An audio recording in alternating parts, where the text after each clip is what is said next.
اے میرے بیٹو، باپ کی تربیت پر کان لگاؤ اور فہم حاصل کرنے کے لیے توجہ کرو، کیونکہ میں تم کو اچھی تلقین کرتا ہوں۔ تم میری تعلیم کو ترک نہ کرنا، کیونکہ میں بھی اپنے باپ کا بیٹا تھا اور اپنی ماں کی نگاہ میں نازک اور اکیلا لاڈلا۔ باپ نے مجھے سکھایا اور مجھ سے کہا، میری باتیں تیرے دل میں رہیں، میرے فرمان بجا لا اور زندہ رہ۔ حکمت حاصل کر، فہم حاصل کر، بھولنا مت، اور میرے منہ کی باتوں سے برگشتہ نہ ہونا۔ حکمت کو ترک نہ کرنا، وہ تیری حفاظت کرے گی۔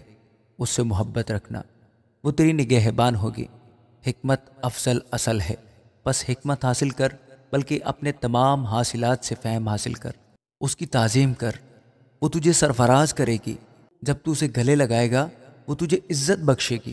وہ تیرے سر پر زینت کا صحرا باندھے گی اور تجھ کو جمال کا تاج عطا کرے گی۔ اے میرے بیٹے، سن اور میری باتوں کو قبول کر، اور تیری زندگی کے دن بہت سے ہوں گے۔ میں نے تجھے حکمت کی راہ بتائی ہے اور راہ راست پر تیری رہنمائی کی ہے۔ جب تو چلے گا تیرے قدم کوتاہ نہ ہوں گے، اور اگر تو دوڑے تو ٹھوکر نہ کھائے گا۔ تربیت کو مضبوطی سے پکڑے رہے، اسے جانے نہ دے، اس کی حفاظت کر، کیونکہ وہ تیری حیات ہے۔ شریروں کے راستہ میں نہ جانا اور برے آدمیوں کی راہ میں نہ چلنا۔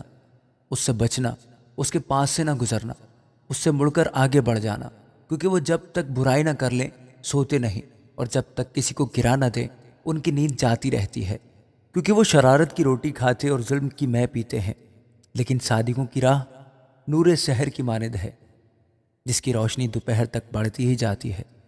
شریروں کی راہ تاریکی کی مانند ہے، وہ نہیں جانتے کہ کن چیزوں سے ان کو ٹھوکر لگتی ہے۔ اے میرے بیٹے، میری باتوں پر توجہ کر، میرے کلام پر کان لگا، اس کو اپنی آنکھ سے اوجھل نہ ہونے دے، اس کو اپنے دل میں رکھ لے، کیونکہ جو اس کو پا لیتے ہیں یہ ان کی حیات اور ان کے سارے جسم کی صحت ہے۔ اپنے دل کی خوب حفاظت کر، کیونکہ زندگی کا چشمہ وہی ہے۔ کج گو منہ تجھ سے الگ رہے، دروغ گو لب تجھ سے دور ہوں۔ تیری آنکھیں سامنے ہی نظر کریں اور تیری پلکیں سیدھی رہیں۔ اپنے پاؤں کے راستہ کو ہموار بنا اور تیری سب راہیں قائم رہیں۔